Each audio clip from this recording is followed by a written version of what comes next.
ఒక అడవిలో ఒక బాటసారి మిట్ట మధ్యాహ్నం నడుచుకుంటూ వెళ్తున్నాడు. బాగా ఎండగా ఉంది. అతడు బాగా అలసిపోయి ఒక చెట్టు కింద కూర్చున్నాడు. అతడు అబ్బా ఇంత వేడిగా ఉంది, చల్ల నీళ్లు దొరికితే ఎంత బాగుంటుంది అనుకోగానే అనుకోకుండా అతని ముందర ఒక చల్ల నీళ్ల కుండ దొరికింది. అబ్బా అని హ్యాపీగా తాగేశాడు. ఇలాగే భోజనం కూడా దొరికితే ఎంత బాగుంటుంది అనుకోగానే ఒక విస్తరాకులో విందు భోజనం అతని ముందుంది. అతడు ఆశ్చర్యపోయి ఆహా అనుకొని బాగా తినేశాడు.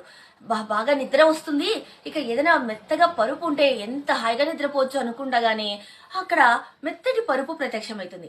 అది ఒక కల్పవృక్షం.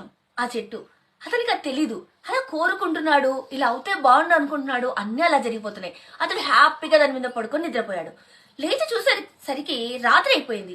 అతడు అమ్మో రాత్రి అయిపోయింది, ఈ చీకట్లో నేను ఎలా ఇంటికి వెళ్ళాలి అనుకుంటూ అమ్మో ఇప్పుడు ఇక్కడికి ఒక పులి వచ్చి నన్ను చంపేస్తే ఎలా అనుకుంటుండగా వెంటనే పులి వచ్చి అతన్ని చంపి తినేసింది.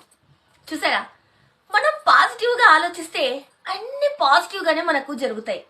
ఎప్పుడైతే సుఖాలన్నీ పొందేసి ఇక మైండ్ నెగిటివ్ గా ఆలోచించిందో అప్పుడు మనకది నెగిటివ్ గానే జరుగుతుంది. అందుకే ఫీల్ అయినంత వరకు మనము పాజిటివ్ గా ఆలోచించాలి. మనకు అన్ని చేతనవుతాయి, మనం అన్ని చెయ్యగలము అన్న పాజిటివ్ యాటిట్యూడ్ ఉంటే నిజంగానే అన్ని సాధిస్తాము. ఏ దానికి తిరుగు ఉండదు. అందుకే బీ పాజిటివ్.